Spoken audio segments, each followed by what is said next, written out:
Folks, this is Screen Watching. Screen Watching, for those who came in late, it's a podcast. We talk about the screens. We talk about the things on the screens. That's movies. That's TV shows. That's just what I've been watching on the screens. It could be OnlyFans accounts. Like, it could be anything. We talk about all of that. We have opinions. We have disagreements. We've got disagreements based on each other's opinions. Folks, there's a lot going on, but before we get onto it, permission to come on board. This is Screen Watching. This is not like TV, only better. Television! Teacher, mother! Secret lover. What, that's it? That's your movie? Well, I said that I had an idea for a movie.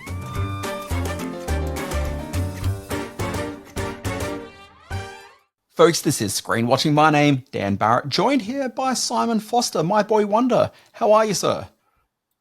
Daniel Barrett, I'm very well. It's lovely to talk to you in this week where we've got some very interesting titles, some sort of left field titles that we're going to have a look at, both in the arenas of film and television. I'm very excited to talk with you about the what's on the plate today. Yeah, look, we've got a bit of a grab bag of just interesting stuff that's around. I've got the new Hulu/Disney Plus series called Death and Other Details. It's a Agatha Christie style, supposedly Agatha Christie inspired TV series, like a limited series. But I would say the inspirations aren't quite Agatha Christie, but we'll talk about that in just a moment. Right. You're going to talk about The Iron Claw, which is the new A24 film debuting in cinemas this week. We're also going to have a bit of a chat about All of Us Strangers, which I assume is a cinema movie. I don't know what it is. A bit of discussion about Boy Swallows Universe, Priscilla, a look back at Sorcerer. Folks, there is so much up for discussion. And I mean, we can only really get into it. There's only one way to get into it, Simon. Simon? Before we jump into reviews, I want to mention very quickly. Okay, here's the thing. Here's what I'm worried about right now. The last couple of weeks, the conversation's like, we've got to keep this under an hour. And then I look at the run sheet, and then I keep on seeing segment after segment after segment added. And then even when there's not segments added, suddenly Simon at the very beginning of the podcast just introduces a little conversational element like, hey, let's talk about the Golden Globes. Let's talk about the Emmys. And then suddenly 25 minutes of extra content in the podcast. Which our fans are grateful for. Both of them love what we do. Look, we should mention the Emmys. We really should mention the Emmys because it was a good show. They put on a really good show. Everything kind of clicked into place. We've spoken online and in your newsletter and all that stuff about it. But I think we should mention that good, best reviews in ages, bad, lowest ratings on record. But that's not too surprising coming off the back of the embarrassment that was the Golden Globes. That's got nothing to do with that. Okay, Simon, if you're going to make statements along the way, we need to address what it actually is. Okay, so we'll put aside the good because we're going to talk about the good. The bad ratings, it's actually kind of just a really unfortunate situation for the Emmys. It's got nothing to do with the Golden Globes. What it's got to do with is that, and we're talking about US ratings here, it aired on Monday night up against the football, which is not something that the Emmys usually up against. So that's immediately going to cause massive diminishment in ratings. But also that same night was the first Iowa caucus. It was the Republicans nominating their person who, it's always going to go one way. But that's still going to siphon off a certain percentage of the viewers who are older, which is the audience for the Emmys. So even if the Golden Globes hadn't stunk up the world, okay, it still wouldn't have had any impact because the football, the politics, it was just a big night of TV for the US. There was all that. Yeah, look, you're right. I guess I'm right too, in that there probably was a little bit of award season stink about the whole thing. But the fact is they put on a great show. There were some memorable moments. They honoured television. They made doing an award show look surprisingly effortless and thoroughly charming in the way it was put together. So kudos to the team behind the Emmys this year. I guess the only thing that was missing was a sort of a bit of tension about who was going to win. Pretty much all the expected winners won. For the most part. So, yeah, good for the most part. So 2024 Emmys, thumbs up. Let's talk about movies and TV shows. Well, no, because you opened the Pandora's box now, so we have to do it. I know, I have. Say anything.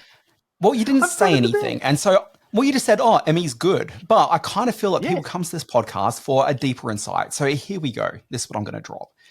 So the reason the Emmys were so good was they usually with these awards, they'll be like, oh, we're going to play into nostalgia a bit. And then I'll have some sort of montage where they look at like a couple of great moments from years gone by, maybe some sort of a theme around it, or they'll do the really hacky thing, which is, hey, let's play some of our favorite theme songs from over the years. The problem with the theme songs bit is that you start playing the theme songs and then all the good theme songs dry up like about 1996 when they stopped having regular theme songs on TV shows. And then you kind of don't really have anything after that. So that's like 25 years of TV without good theme songs. So that gambit never really works. But they lent into nostalgia in other ways, which was bringing back TV stars of yesteryear, where every award given away, with the exception of Colbert with his new sort of ingenue on stage together, but every other award were people from the, I'm going to say history of television, but it's really like the last like 45 years of television, because spoiler alert, people die, and it's a bit harder to get some of the older sort of talent at this point. But from the last 40-odd years of TV, they had, you know, luminaries who were regularly there dropping awards. But also, for a couple of the segments as well, they brought back proper casts of programs and, like, recreated their, like, sets, which I thought was very clever, and that really worked. What I wanted to leave people with is just this overall thought, which was I was watching the Cheers section, which was the highlight of the program by a long shot, because Cheers. Okay, watching that, and then I was trying to find a photo of the Cheers gang up on the stage again. Big Woody Harrelson-sized hole on that. I found out this morning, apparently, the reason Woody Harrelson wasn't there wasn't a lack of interest. It was actually just because he was like in London doing a play.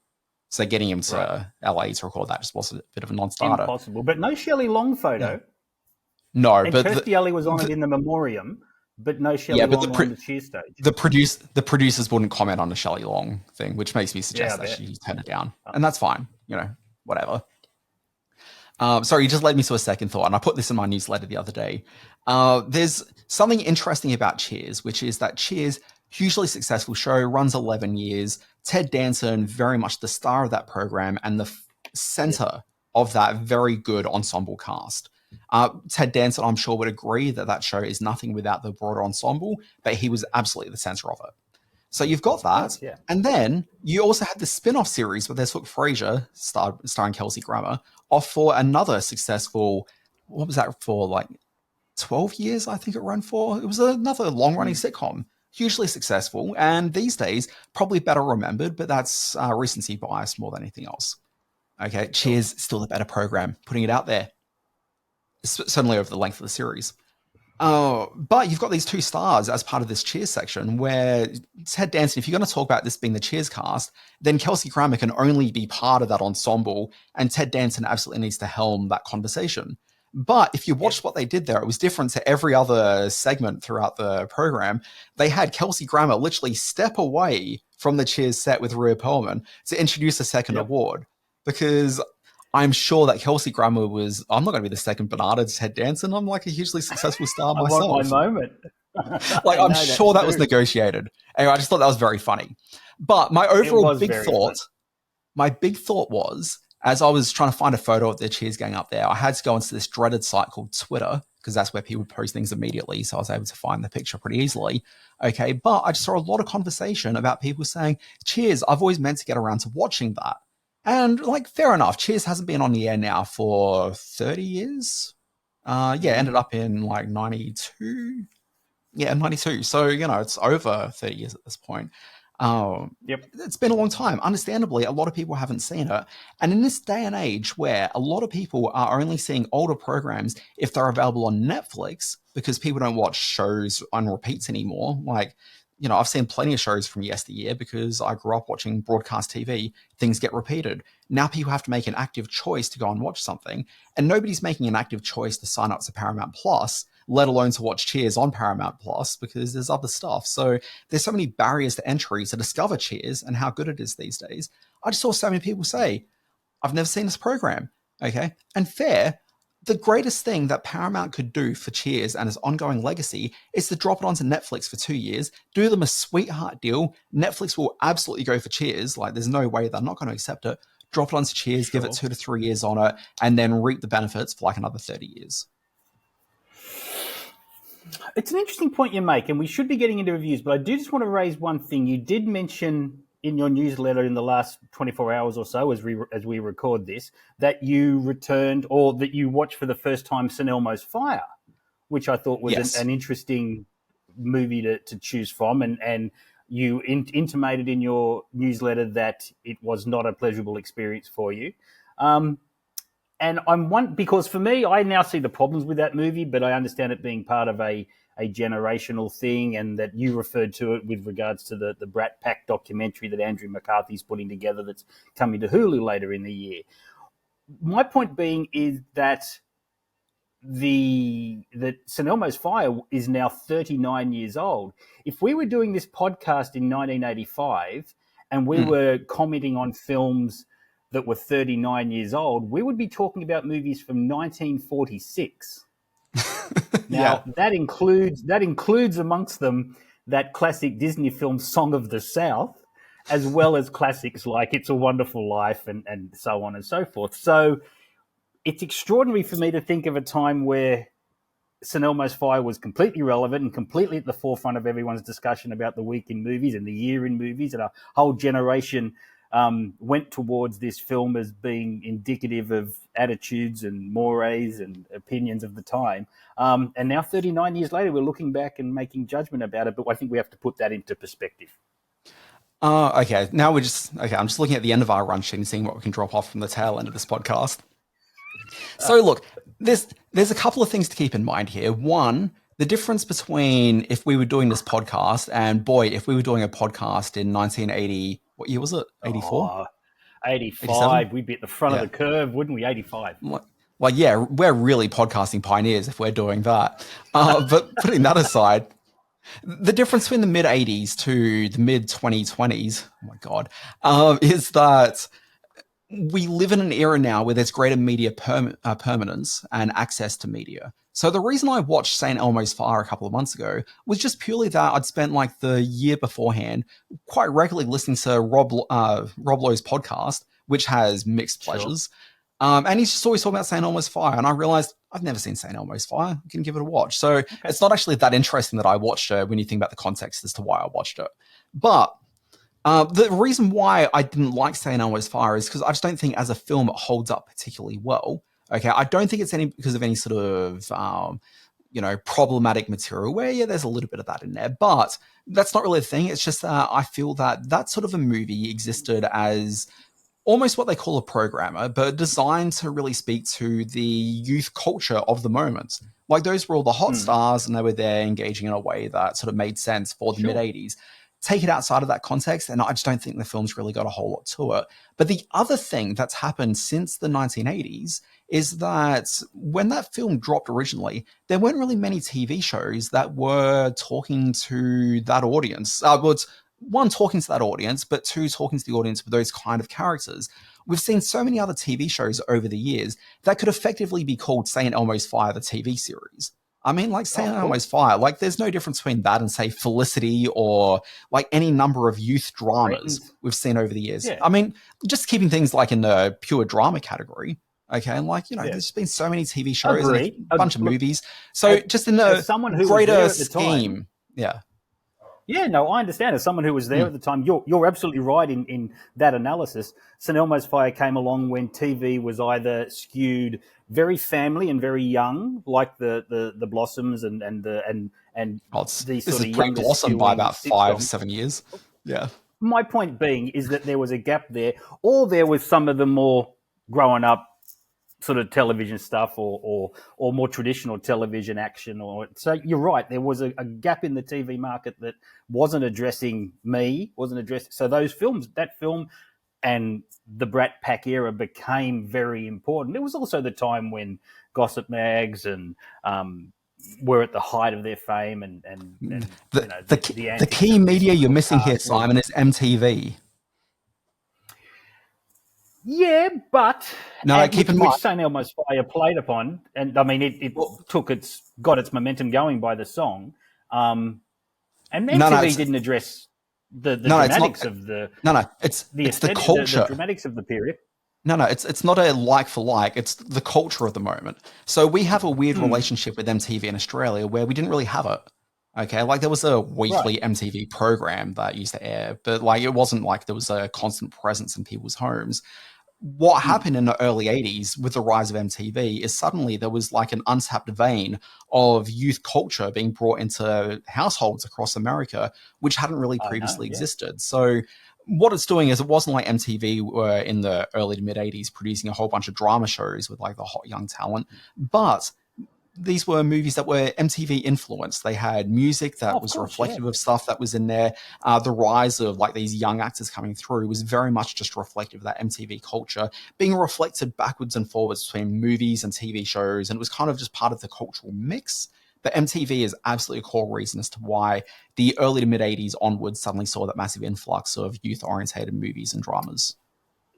Yeah, well, the decision was made that the teenage audience had the highest disposable income, was the audience to bring people back to the cinemas. This all happened. I mean, this is nothing new to anyone listening to Screen Watching. We've discussed this before, and most people understand this anyway. But in the wake of non-star-driven vehicles like Star Wars and Jaws and that era of movie-going, suddenly teenagers were back in cinemas. And when things like Friday the 13th and Porky start making a lot of money, studios and television executives realize that teenagers are the go-to market. Has the industry ever recovered from that?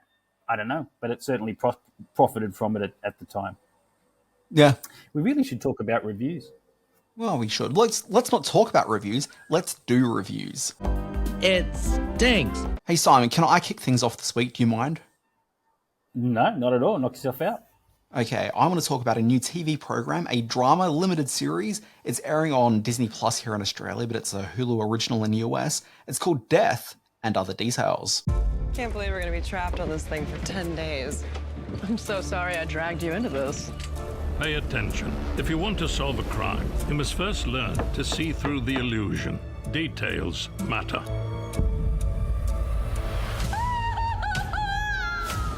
Simon, I want to talk to you about this program, Death and Other Details, but first I think we need to provide a little bit of groundwork, a little bit of context. We're going to drop some of this in. So this last week, we saw the 25th anniversary of a show called The Sopranos. When The Sopranos dropped, I'm drawing a long bow here. When The Sopranos dropped on HBO, what it did is sort of kickstarted a change in the way that a lot of TV shows were made and what was being considered. We saw the rise of what they were calling premium TV or prestige TV, which then led to peak TV and whatever. All phrases that listeners to this podcast are familiar with. I mean, it was always incorrect to say that The Sopranos was the entry point into prestige TV. Like, there's a lot of complexity to that as an idea. But taking that on sort of surface value, we saw The Sopranos, and then we saw shows like FX's The Shield, Sex and the City, a whole bunch of high-quality drama series that dealt largely with what they call difficult men as like their primary things, but lots of things that were very sort of textually rich and a lot more grown up than what you were seeing from a lot of network TV, supposedly. So went the theory. Okay, but what we saw in its wake was just a whole bunch of shows come around which tried to emulate the HBO experience on screen, okay, but they were network shows. They couldn't really have the violence or the nudity or the bad language, and quite often they didn't really have the actual like meaty texture that these HBO programs had. Instead, they were, and HBO, I'm just using as a stand-in for, you know, cable dramas. They just didn't really have the substantial value of it. But you saw them make the effort anyway. Another trend that you always see, and this is the thing with TV, is that as soon as something is popular, there'll be in the next year or two, and this is more of a network drama thing than you find on streaming, but it certainly happens there a little bit, is that you find a whole bunch of other TV shows that come up in its wake. So if you think about sort of post-Lost, the next year, every TV show had like a mystery box at the center of it, and they were all run for about 10 episodes at least. And there were questions introduced in that first thing. Bueller, there's a Parker Lewis. I know exactly what you're saying. Pretty much, but it's always just more widespread. It's never like there's just that one-for-one like. There's like another 5 things that crop up in its wake. So, cut to this program called Death and Other Details. And what you've got here is a show that is every bit the successor of a little show called The White Lotus. But when I was thinking about The White Lotus, they're like, we just kind of need that special something else. Hey, have you ever seen that movie Triangle of Sadness? Let's do White Lotus, but set on a boat and do it a bit like Triangle of Sadness. So that's kind of what we've got here in terms of the tone of this program. Okay, but what's interesting, why I kind of wanted to reference The Sopranos and that rise of premium dramas that sort of came up in its wake, is this feels like it's kind of following that same playbook. Okay, but the difference here is that it's for a streamer and not for a network drama, which is weird because everything about this feels like one of those try-hard dramas that cropped up post-Sopranos on ABC, NBC, and CBS back in the day. Get it. All Long right. bows to draw. Okay. Now, so I just wanted to establish the... Yeah, sorry, go. The only point I want to make is that not having seen this, only having watched the trailer for it, I might also suggest, and correct me if I'm wrong, that this is also coming about in the wake of Knives Out and the two and Glass Onion. Is it a similar sort of zing and feel to it? As an Agatha Christie mystery, that kind of what this felt like to me. Yeah, look, I mean, that's fair. And I was probably about to drop Knives Out and the next thing I was going to say, which was that the story mechanics of this is basically that it's a Agatha Christie style whodunit sort of parlor kind of a thing. So think about this very much in a vein of something a bit more like Murder on the Orient Express than like Knives Out, but there's certainly elements being drawn from, I guess, the contemporary nature of Knives Out. But Knives Out took it purely from like that Agatha Christie sort of model. So yeah, for sure. You've got that element, but there's something about this where they certainly take the murder mystery aspects of Agatha Christie, but it leans so much more towards White Lotus than anything else. They try to have, it tries to be maybe sort of sexually honest. You've got some characters that are fairly reprehensible around the place. Like there is so much White Lotus as its DNA sprinkled through this. It's incredible. Yeah. Okay. The plot of this, you got Mandy Patinkin, okay, who is supposedly the world's greatest detective, which is weird because he's not Batman, but anyway. So you got Mandy Patinkin as the world's greatest detective. I'm not sure how many, it's 18 years. They literally tell us this at the beginning. 18 years prior, he was hired by this wealthy family to investigate the death of a family friend. The family friend it was a family friend. They were just visiting like the wealthy family. They'd gone out to their car. It was like the woman and her daughter. The daughter had to go back into the house, and you see why in the show. Daughter had to go back into the house, and as she was running away from the car to do this, the car exploded. So the mother died, and so this wealthy family have more or less sort of taken in this young girl, okay, but then also hired this detective to... This is all before they get on the boat. This is all in the first 30 seconds of the program. Good. And this is part of the problem with the program as well. So we've got that as the opening scene, and then we jump forward 18 years where we see that they're all on this expensive cruise liner taking a cruise. Okay, very Triangle of Sadness in terms of its wealth and the way that the staff are engaging with the wealthy people as well. You've got this. There's a murder that takes place. Which I can't think of the name of the actor now. I want to say his name is Paul Gluttis, who people know from Mad Men from the first couple of seasons. He's hilarious, and boy, has he chunked up a bit since the Mad Men days. But anyway, he's in this. There's a murder that takes place, and then we jump back after the murder and then the opening title sequence 2 days prior, where suddenly we find all the characters and we get introduced to them. But here's the problem with the mechanics of this program, which is exactly what I've said. We started 18 years ago. We jump forward 18 years ago. We jump back 2 days prior. But in each of those sections is a lot of exposition explaining what's going on in each individual era. And so it gets really egregious when you go 18 years into the future and then 2 days prior, where you've got the woman who more or less runs the staff on the boat. And she gives I'm trying to remember the order that actually ends up happening. Sorry, in the initial thing, you get introduced to everyone and understand what their perspectives are, but then it flashes back 2 days where you go through all of those characters again because you're a simpleton and can't remember what happened 35 seconds prior. Okay, and then she explains who they all are in a way that doesn't really make sense. And why would this woman running the boat talk about these characters in the way that she does and frames whether they're good people or bad people and where they're coming from? Because it doesn't actually impact the staff, and just, if anything, actually means that your staff are more than likely to have negative experiences with these staff. It's counter to what this woman's trying to achieve. So either she's just a bad employee. I'm exhausted by this. But that's it. You are exhausted. I'm already exhausted. But this is what I'm trying to get to with it, which is it is exhausting. And by the time that you go through and be introduced to everyone like 17 times, you're kind of done with the program. And it's a little bit of a shame because by the time you reach the end of the first episode, you're actually kind of engaged because the murder mystery element of it is actually quite good. And what they're setting up with the various players on the boats is actually kind of interesting. But boy, it takes you about 35 minutes to want to get rid of the stink of the first 10 minutes of the program. Okay, because you are tapped out at that point. If people are dropping away from the program after that opening, like, I understand.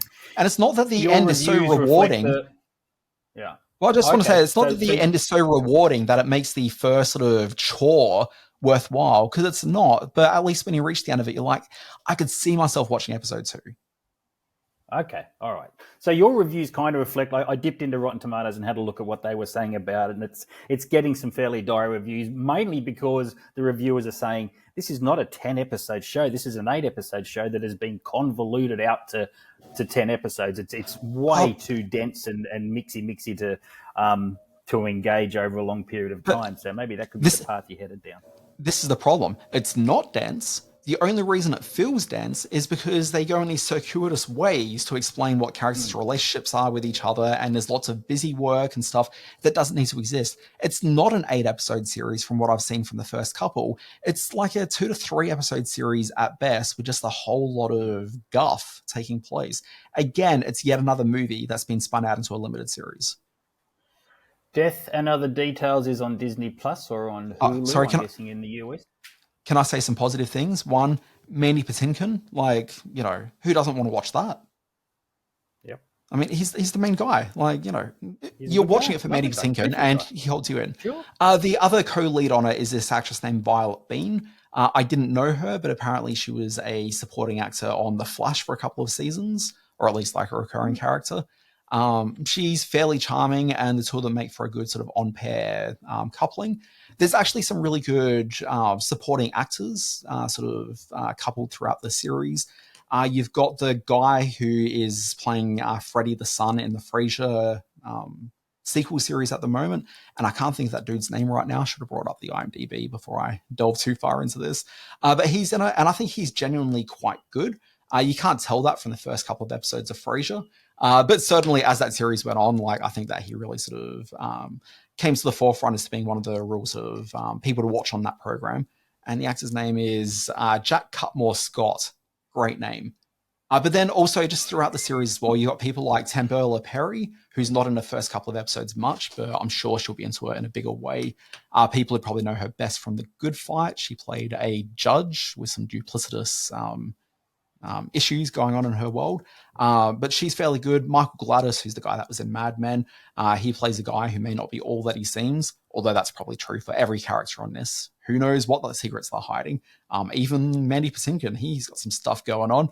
But the voice I really wanted to throw out there was, and I've never known how to pronounce his name. I think it's Jer Burns or Jer Burns. He's a guy that I know from years ago being in that TV sitcom from the late 80s, early 90s, Dear John, which is a remake of a British sitcom.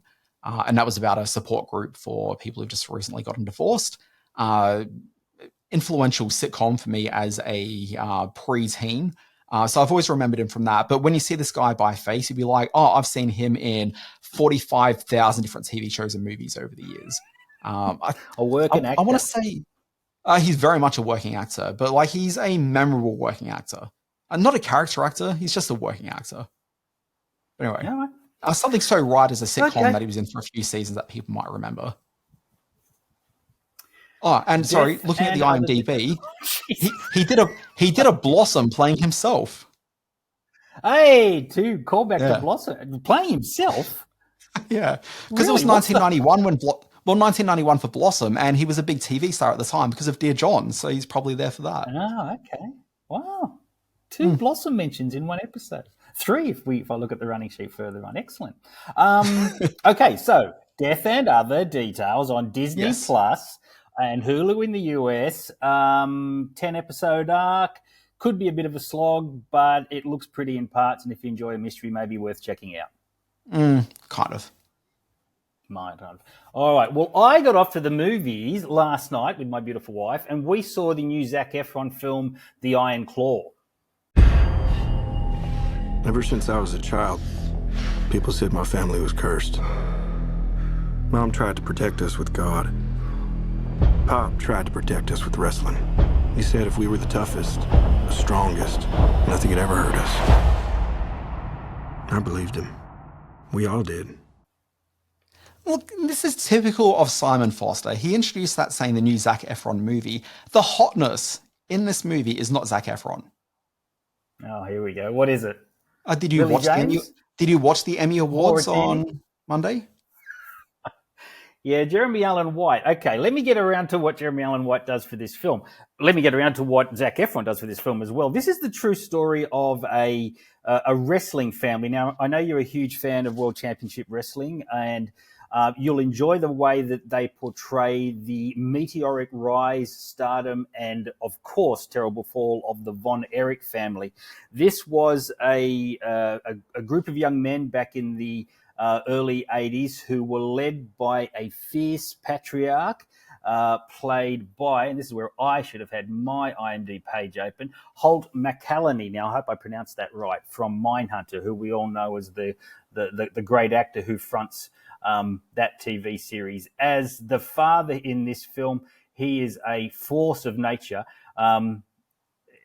He is driving his boys to be exactly the kind of success in the wrestling ring that he could never be. He came close, but things fell apart for him. And now these four boys are underneath his spell. The four boys are played by Zac Effron, who I've mentioned. He plays Kevin. The body transformation that Effron has undergone to play this part, to be authentic as a small-town wrestler trying to make it big, is just extraordinary. He is, well, his face is certainly recognisable. It's Zac Effron, but his body, it reminded me very much of the old condom stuffed with walnuts gag about how Clive James described Arnold Schwarzenegger. That's what Zac Effron looks like. Also in the mix is Harris Dickinson, who many will know from A Murder at the End of the World. We just saw on Disney Plus and Hulu. He was central to that. Stanley Simons, who plays Mike, the youngest of the boys, who doesn't really want to be a wrestler. He's more artistic. He's got his focus on becoming a musician. And then coming back into the family when President Carter's administration denies the Olympic team going to Moscow is Kerry, played by your man Jeremy Allen White, who, you're right, is everywhere at the moment because he's winning all the awards for The Bear. He has also undergone an extraordinary body transformation to play this wrestling family firebrand, I guess you could say. He has a lot of the big moments in this film, in a film full of really big moments. So what unfolds is a not groundbreaking sports drama that shows how the failed dreams of the father are cast upon the sons and they go through terrible life moments because of that very selfish way of parenting. But it does hit all the right buttons in terms of its emotional impact. And central to that is Effron, who firmly believes that the Von Erich curse is in place. His family is going through some terrible moments because of this long-held belief that they're cursed for some reason, to the point that it starts breaking up his marriage with Lily James, who's terrific in a central part. Also great to see on screen as the wife and mother of the boys is the wonderful Maura Tierney, who we know from ER and so many great shows along the way. Small screen News Radio never really transitioned to. And News Radio, of course, never really transitioned to big screen fame, but is in her sort of more mature years, she's proven to be a really commanding screen presence here in this one and holds her own against Holt McCallany, I guess is how you say it, in some really tough moments back at home. It's hard to watch sometimes because I had a real week of bad patriarchy this week because I also saw The Colour Purple the other night, which I'll review next week. And there was a lot of scenes. There's been a lot of really tough sort of domestic moments on screen this week. But, oh boy, just seeing the way this is put together, the action scenes, the wrestling scenes in this one are not overly stylized, but they're presented in such a way that It shows these boys absolutely transform into monsters of the sport when they get into the ring. And Jeremy Allen White and Zac Effron and Harris Dickinson obviously went through some incredible training to pull off this. So not a groundbreaker in any way, but certainly I remember saying after we saw it last night, it's a very solid, very sturdy bit of cinema and a really sort of well put together drama. Yeah. Maura Tierney, I think, probably worth noting. She had a pretty strong 90s with not only a mainstream sitcom, but in her, years away from the show, time away from the show, she did films like Liar Liar, Primary Colors, Primal Fear, a whole bunch of great things. Her career highlight obviously being, well, not even character actor, I think just, working actor. Her career highlight being Welcome to Mooseport, the final film of Gene Hackman's, co-starring Ray Romano. Yeah, real highlight for everyone involved. There was a lot of early buzz on this film as in the awards season. It's kind of been overshadowed and overtaken. I did read in one of the trades this morning that Zac Effron is firming as sort of an outsider chance for Best Actor nod, and I wouldn't be surprised at all by that. He's really good in this part. But the film itself, if the standard bearer is something like Raging Bull, this doesn't get anywhere near that kind of quality in terms of the harsh impact of ambition in sport. But it certainly hits all the marks that it has to be a really satisfying film. Is it as satisfying as Welcome to Mooseport? Well, what is really? Come on. I don't think I've ever seen Welcome to Mooseport. You know what? It's not terrible. Yeah. I like Ray Romano. Well, I do like Ray Romano, but anyway, that's neither here nor there. I don't know why. Simon, are we going to segue over to a little segment we call The Intermission? Oh, let's do that right now. Good evening, ladies and gentlemen. It's intermission time.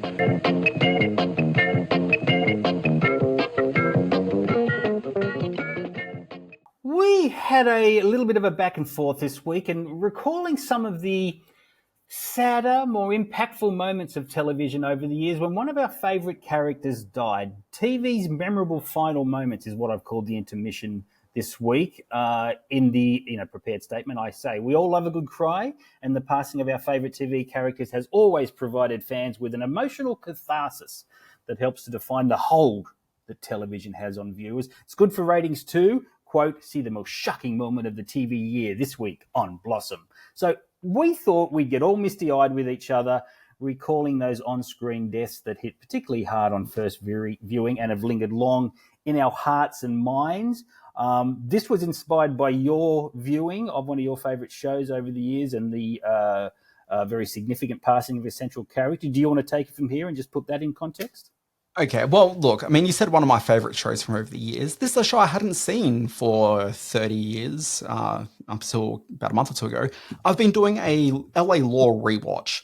So part of the reason I started watching LA Law again was, one, it always just felt like it was one of those sort of high-quality programs, or programs that at least had moments of high quality, even if it was a bit generically 80s and 90s. And that's probably the best way to define it. Is it a little bit generic in some senses? But there are moments where it really reaches up and is amongst the best hours of TV that you'll ever see, and then others which are just kind of hours of TV. But one of the reasons why I wanted to start watching it is because in the many years it hasn't really been available, there was one scene from the program that was always widely available. And it's an incredible scene. I think it's a mistake to just capitulate on the tax abatements. Well, what's the point? Wasting the time of 6 attorneys? Fighting over a moot point? It's not a moot point, Leland. It's a contingency. It's what every good lawyer plans for. Rosalind, I'm sorry I can't marry you. This isn't about that. This is about that. For the past week, I've been getting nothing but resentment. You know that's true. I don't resent you, Leland. If anything, maybe I resent myself. For staying with a man who doesn't love you. I really don't want to talk about it.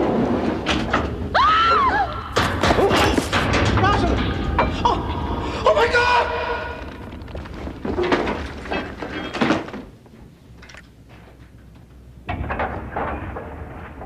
So look, I've seen that scene so many times, and the scene is hilarious for a number of reasons. One, I knew a little bit about the character that was being bumped off, and to know that they killed off that character in that way, so I wouldn't say carelessly, I'd say so heartlessly, to see her just disappear into that elevator well like that. But then also, what really stuck with me is the conversation leading up to her falling in there, where it just felt so stilted and strange, with Leland saying, "Oh, I'm just not in love with you anymore." And it's like, what even is that about? Like, how could this be so awful? Okay, in so many ways. So I always figured that contextually it was going to be a bit more interesting. And then I've done the LA Law rewatch in part so I could watch the entire build up to that scene take place. Okay, like this is the driving force behind me wanting to see this. And having seen several seasons of the show leading into it, like, it makes all the sense in the world. And it's a great moment of TV, amplified by the fact that I've actually seen it with context now, which is great. But if you don't know LA Law, and I'd imagine that's most people at this point, because the show hasn't been available suddenly in Australia for years and years, and only just available in the US in the last couple of months. LA Law, pretty much for the first sort of 1 to 2 seasons, there's not a lot of dramatic tension happening within the actual regular cast of the show. It was very much a legal case of the week, and they'd get involved in some of the guest stars that had come in each week. And then there was no arguments of any sort of real weight happening between any of the main characters. There was just no tension. And so, obviously, as they were tooling and retooling the program as it goes on, in the second season, suddenly a young African-American lawyer joins the firm, and it was clearly, I mean, I don't know if these culture conversations ever happened, but certainly it was, I'm sure, noted within the program how white the program really was. So you suddenly see the young African-American lawyer introduced into the program. And then the end of the second season, going into the third season, they introduced this character called Rosalind Shea, who's the character that falls into the elevator shaft. She gets brought in to create some actual tension between her. She's a bit of a sly, nasty operator. From the first 1 or 2 episodes she's brought in, there's always like these offhand things of, I don't trust her. And they just keep on saying this. And what's kind of fascinating as well is that if you're a TV fan, you'll recognize that the actress who plays Rosalind Shea is Diane Mulder. She's the woman that gets introduced into the second season of Star Trek The Next Generation, playing Dr. Pulaski, who's the ship doctor. And nobody liked her in that either. And then she's just written out by the end of the second season. And then by third season, it just continues on. When Dr. Beverly Crusher gets returned to the program, as Pulaski had replaced her inexplicably. But it's just weird to see, like, she kind of plays the same character, which is just this sort of very cold, matter-of-fact, playing to her own agenda, ice princess sort of a character. And, like, all of it's kind of just a little bit too just badly gendered, and there's just like the worst of this kind of gendering of characters is very much in display with the Rosalind Shea character, and to an extent the Pulaski character. But the dislike of Pulaski probably speaks more to the just awful misogynism of the viewers than it does probably necessarily what they were doing in the program explicitly, but that's neither here nor there. With this, they introduce this thing where she's like this nasty character. They play that through that storyline for about a season, and then they end up bringing it to a situation where she decides she's going to leave the firm. She's going to be fired, but she's like, nope, I quit. I'm out of here. And then a few episodes later comes back and sues them for a couple of $1 million and wins the case. And so they all have to like search through their inner selves to work out if, she actually was a terrible person, which she was. Like, it's all cool.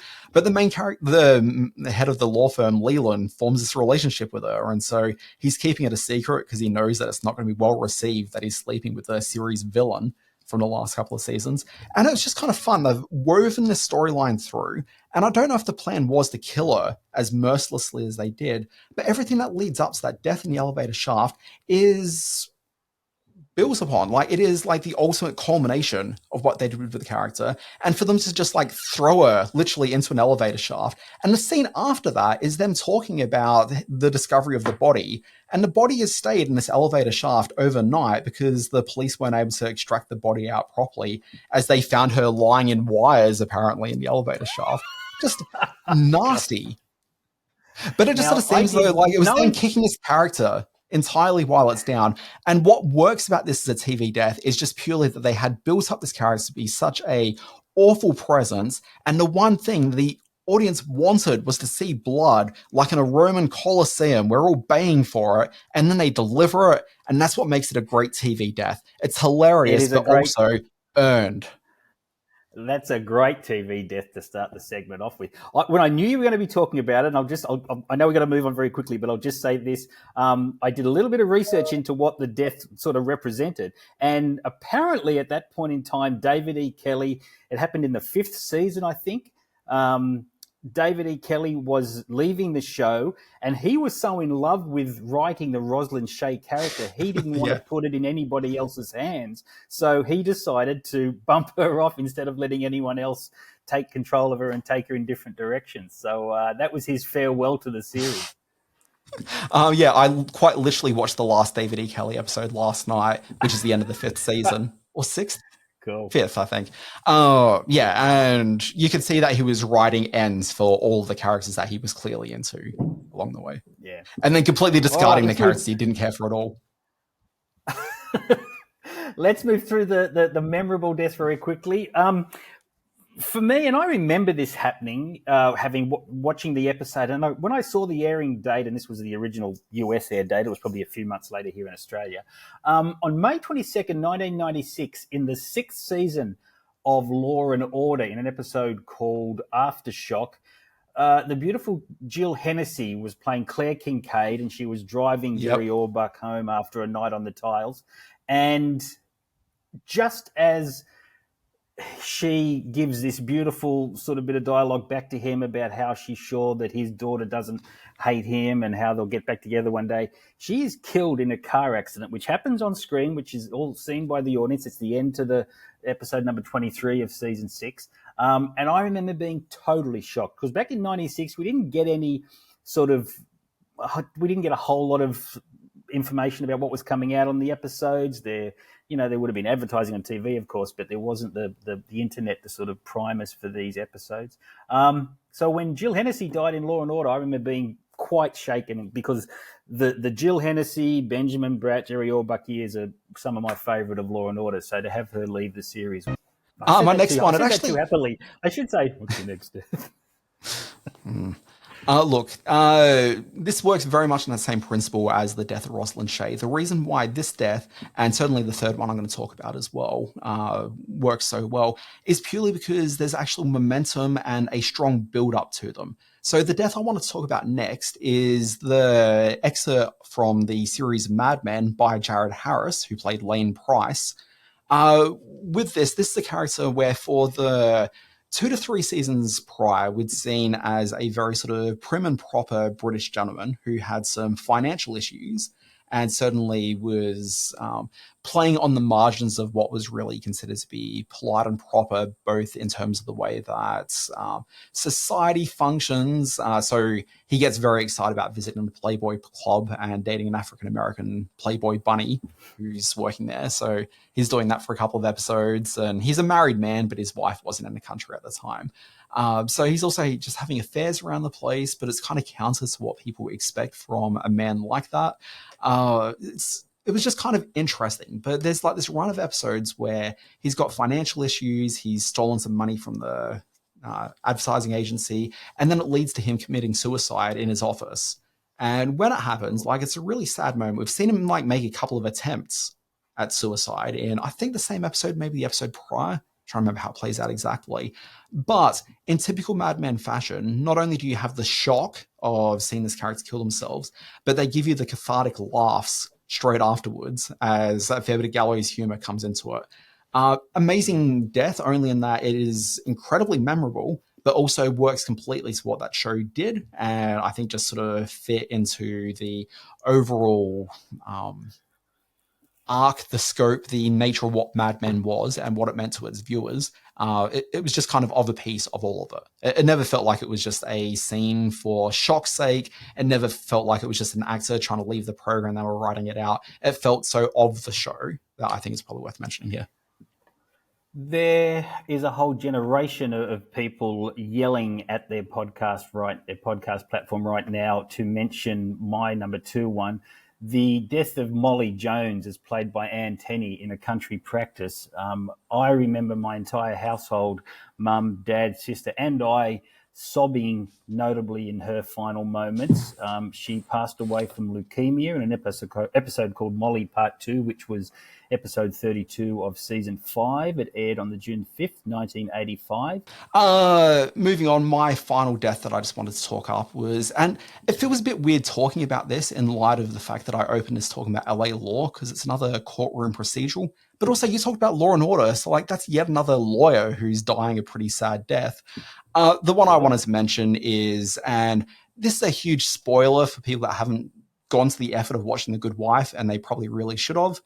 But in I've already mentioned The Good Wife, which means that anyone who knows that program knows immediately the death that I'm talking about here. This is the death of the Will Gardner character, a main character from the very beginning of this program. He was built up as the love interest for the protagonist in the series, the titular Good Wife. He was there. It was very much a will they, won't they, and they were very much a they are for about a season or so. Then the relationship broke up, and just as it sort of broke up, there was also some professional changes that the Alicia character sort of went through, and Will was built into being the villain of the program. And what was great is that he was such a beloved character, even though he was a little bit sort of slimy and a bit of a jerk, but kind of in a way that audiences love, and certainly she loved. But he becomes the villain of the program. And so it's this real thing where the audience is being tested as to whether or not they're willing to go along with one of the characters who was the most beloved character in the program suddenly being the bad guy in the show. And the show was so masterful that they kind of got away with that. And just as that relationship was starting to defrost a little bit, but there was still so much tension and so much anger happening between the lead characters in this program, they then go and kill this character in a surprise courtroom shooting, the likes of which we haven't seen on screen since LA Law. They did that a lot on LA Law. But no, there's a surprise shooting, it's a really well-crafted episode of TV, but it functions so much better having watched the 5 seasons, leading into this shooting death, and it is just incredible. I don't know when they made the decision to kill the character, okay, but it felt, again, so much of the piece, and there was enough of a build-up to it that it felt really authentic and ingrained into the program. And I guess as I finish my TV deaths, I sort of think this is the recurring thing that really makes these deaths resonate with me. They're not deaths for shock value, they're deaths because it's the only thing that makes sense in the show. Sure, and that's a tough decision to make if it's a popular character. For my last one, I had plenty to choose from. One of the deaths that really shocked me was when Zoe Barnes, played by Kate Mara, was pushed in front of the train on House of Cards. I remember when, even in the last year, we've had Logan Roy passing away in the middle of that episode of Succession, so that was a shock. When Shannon Doherty's character died. Yeah? Sorry, just interrupting. Did you ever watch the UK House of Cards? No, I didn't. So the first season of that, because it was like 3 series, not seasons necessarily like they've got in the US, but the first series of that dies with like that version of the character being thrown off the top of the building, I think, from memory. So it's actually a surprise when you watch the American one that she was still alive at the beginning of the next season. Okay. So like the death wasn't really the surprise as much as the fact that she was still alive in the program was kind of the surprise for people that knew the original series.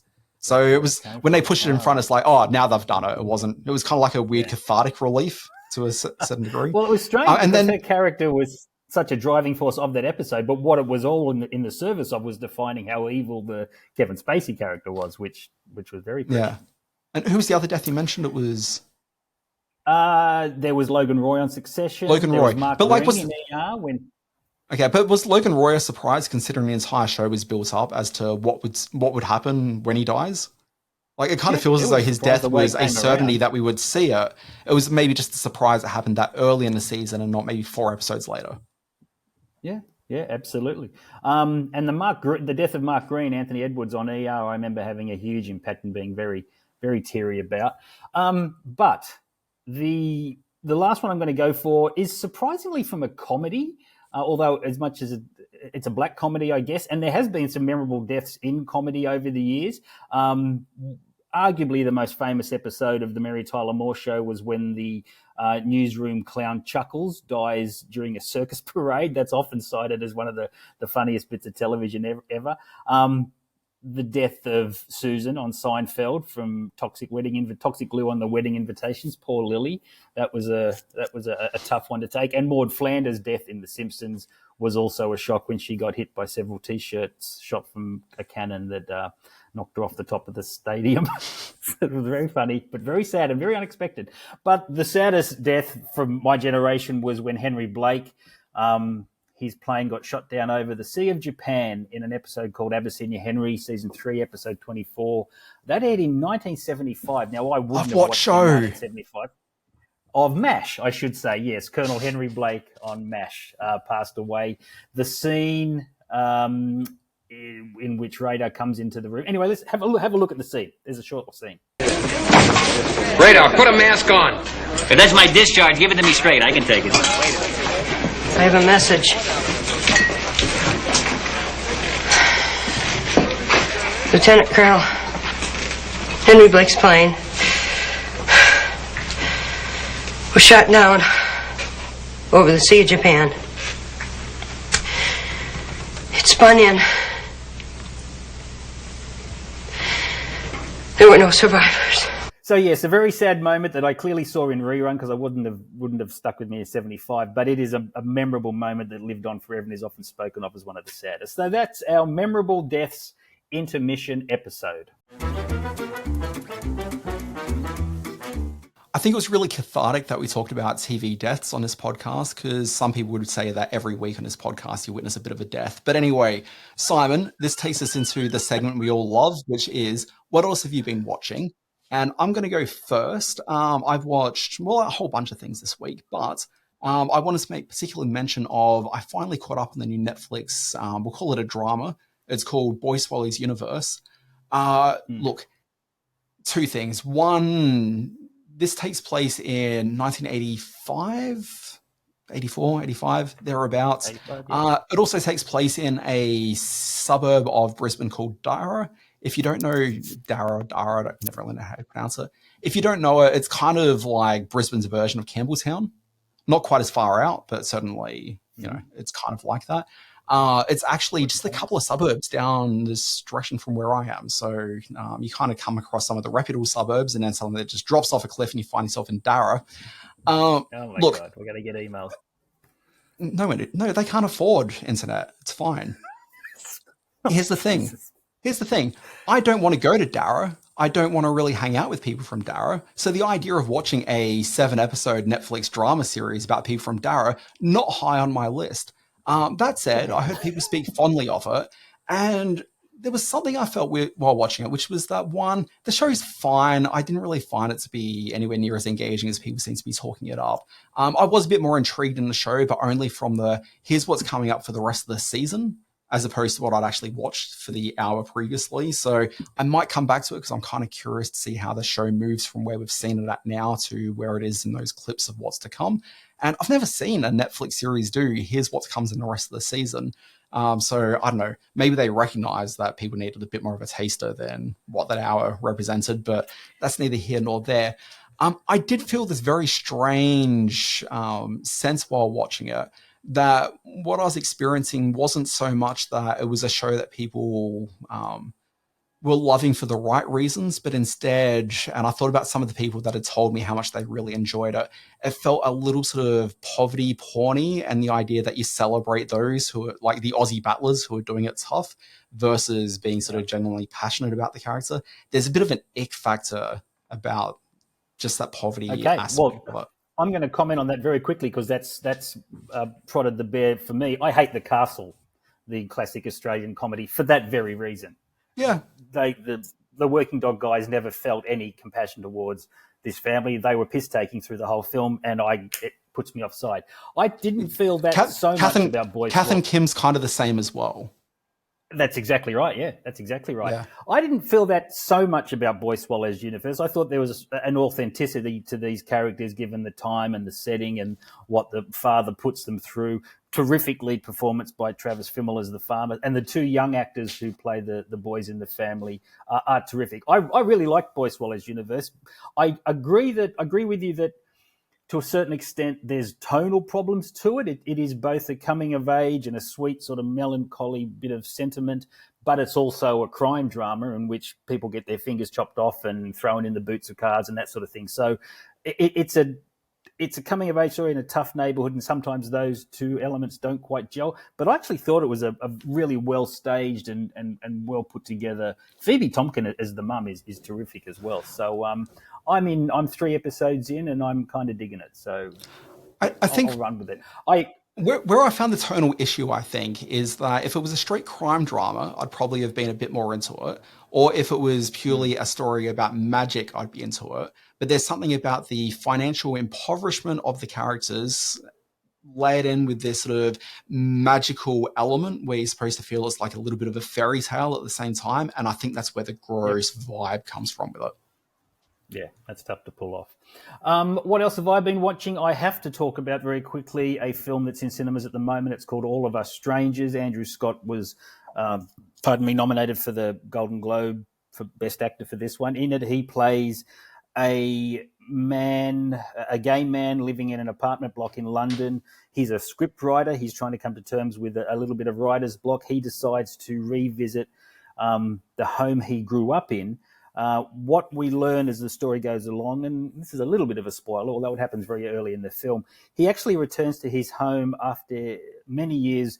He lost his parents in a car accident when he was 12 years old, and by going back to his childhood home, he begins to have conversations with his parents at that age when he was young. So he's an adult man now and having very adult discussions with these 1980s type working class British people, played wonderfully by Jamie Bell and Claire Foy. They have to come to terms with his homosexuality. They have to come to terms with the fact that he's a writer, and they do it all in context of it being the 1980s. At the same time, he's establishing a relationship with Paul Mescal, who's a gay man he's met in his apartment block, and who he's redefining his romantic yearnings and his general love for life. This is such an emotionally charged film. It's done in a very understated way by director Andrew Haigh, who did a movie called Weekend a couple of years back. And it is a film that absolutely knocked me for 6. Great 80s soundtrack as well, including Pet Shop Boys and notably Frankie Goes to Hollywood. The Power of Love song is used to incredibly powerful effect in this film. This very quickly earned a position in my best of the year list because it was, like I said in a post during the week, it's a million miles away from what I expected it to be, and just the stylistic way that it's presented is just beautiful. Great acting all the way through as well. So All of Us Strangers through Fox Searchlight in limited release. Super quickly, I was at my mate Eddie's house during the week. I watched the movie Sorcerer. This is a film that I certainly knew the movie existed. I knew it was a Friedkin film, but I always thought this is based on the name, I just thought it was going to be a magic thing. I was expecting wizards. I didn't really know what I was doing. I didn't realize that would be the name of the truck. Not that, Dan. No, it is not. And it was welcome. I'd always been told the movie was good, but I just didn't know anything about it. Before I'd sat down to watch the film, I had watched the trailer that afternoon and realized what sort of genre it was. If you've never seen Sorcerer, I think fantastic. Go and watch it. Don't do any sort of pre-research into it because I think the movie works best when you don't actually know what the movie is or what it's doing, because it is one thing at the beginning. Well, it's like 4 different things at the beginning because it's from different people's perspectives, and then becomes about one thing for the final half to final third of the movie. I think go with the surprise of it all, and then by the end of it, once you kind of have your druthers about you and know exactly what you've watched, you'll probably want to watch it again because there's a craft that I am eager to go and explore a little bit more. You know that I'm a fan of the cinematic folly. This was William Friedkin's folly after he'd hit big with The Exorcist and French Connection, and he was given a whole lot of money by 20th Century Fox to go to Brazil, I think it was Brazil or Argentina, to make this completely nuts remake of Wages of Fear. It came out, it was 20th Century Fox's prestige summer title the year it came out. It opened exactly the same week as a little film called Star Wars, And when 20th Century Fox suddenly saw the box office takings for Star Wars, they said, well, we don't need Sorcerer anymore, so we can just dwindle away into nothingness and we'll concentrate on building up the Star Wars audience. So there's been a lot of films that have been left in the wake of the Star Wars franchise over the years, and Sorcerer was the first one. You know what? Sorry, this is just an aside thing. This morning I was online and found a story about how apparently Jodie Foster was going to be playing Princess Leia, but then she ended up turning down the role sort of, midway through negotiations on it. So one, that's George Lucas, who was after a much younger Princess Leia originally than was planned. This is an era where she was still in those Disney movies of the 70s. So, certainly younger and spunkier. And Cindy Williams. Cindy Williams was the other Laverne and Shirley star, Cindy Williams, who'd worked with Lucas on American Graffiti. But he was. But that makes sense, though. Like, she was kind of like But she was like an adult woman, as opposed to Jodie Foster, who would have been a teen at the time. And it really changed the dynamic of Star Wars in a really significant way. Oh, for sure. All right, this is blowing out in only the way our podcast can. Let's whip through the In History section.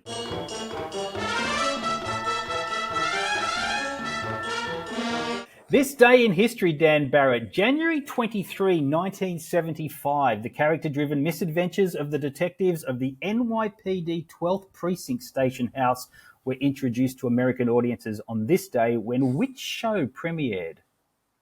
Now, I feel like I might be a year or two out, but my assumption is that we're talking about Barney Miller. We are talking about the great Barney Miller, one of my favourite shows growing up as well.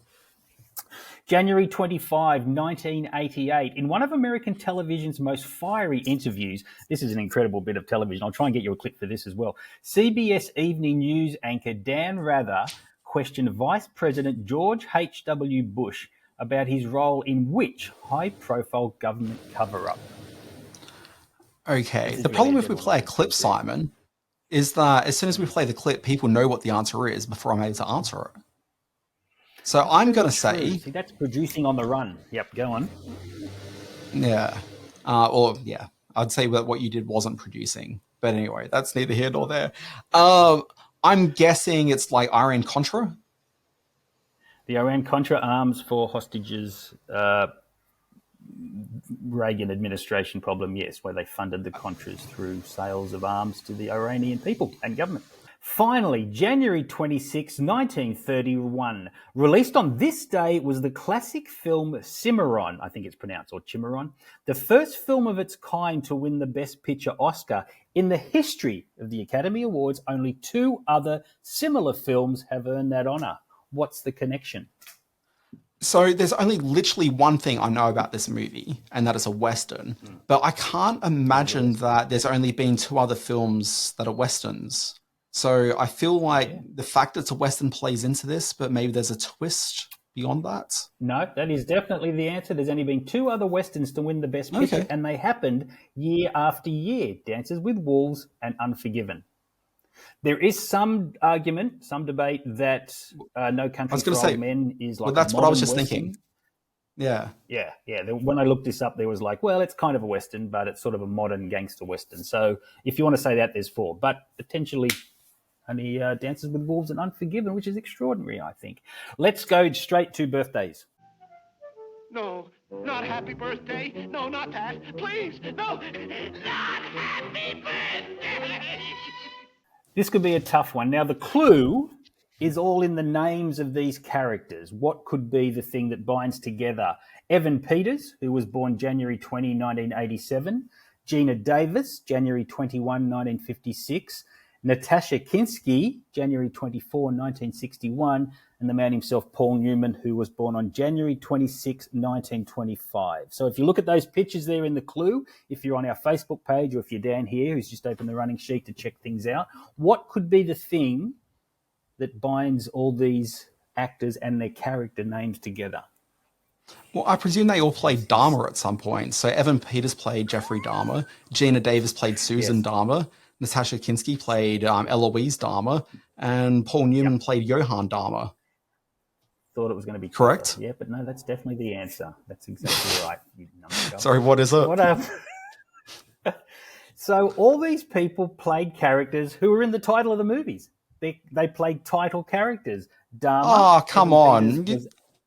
That's a good one. You put into the notes, it's all in their character names. Like, that's me suggesting it's the character names. It's not the movie names. No, I can't be held responsible for how you interpret my clues. You stop putting clues into this because your clues are no good.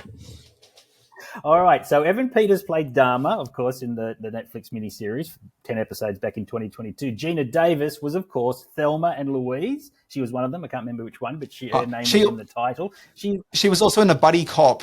She played Cutthroat against her co-star who played Island. Cutthroat and Island. No, well, she was also in a movie called Angie. She was in a TV series, all 13 episodes of Sarah back in 1985. And she was, of course, also she played Susan Commander in Commander-in-Chief. Yes, exactly. Natasha Kinski was the beautiful Tess in the 1979 film based on Tessa the d'Urberville. She also made a film called Maria's Lovers, and she was Maria in that. And the man himself, Paul Newman, which indicates just how much control you have when you're a star as big as Paul Newman. He's had a bunch of movies named where he's been the title character. The picture I used there, of course, was Butch Cassidy and the Sundance Kids. He was Butch, but he was in Mr. and Mrs. Bridge, Harry and Son, Buffalo Bill and the Indians, The Life and Times of Judge Roy Bean, two classics in Harper and Hud. So he's been around for a long time, but most notably as Butch Cassidy. So that is this week's birthday quiz. All right, Simon. I note here the running time. We've got an Emmy-sized conversation, which has taken us past an hour. Let's wrap things up. We had a 12-minute review of Death and Other Details for some reason, but yeah, let's go with that. Well, because there was a death. There was a death, and there were a lot of details. And the other details, of course, that's which we had to cover. I know. Screen Watching. We'll see us on Facebook at Screen Watching Podcast, Threats, and YouTube at Screen Watching. And you can write to our email address, screenwatchingpodcast@gmail.com. You can find me on alwaysbewatching.com. It's a newsletter. It comes out every day with all the news stories. Excuse me, a little burp as well. That's value adding for this podcast. In the middle of the podcast. You burped in the middle of your own promotional segment. That's never good. I just want people to know what they're up for. But the thing I'm talking about here is the alwaysbewatching.com newsletter. It talks about TV. It talks about streaming. It's all in there. It tells you what is always to be watched. Alwaysbewatching.com. Nice. Also, I do a podcast called Screen Watching.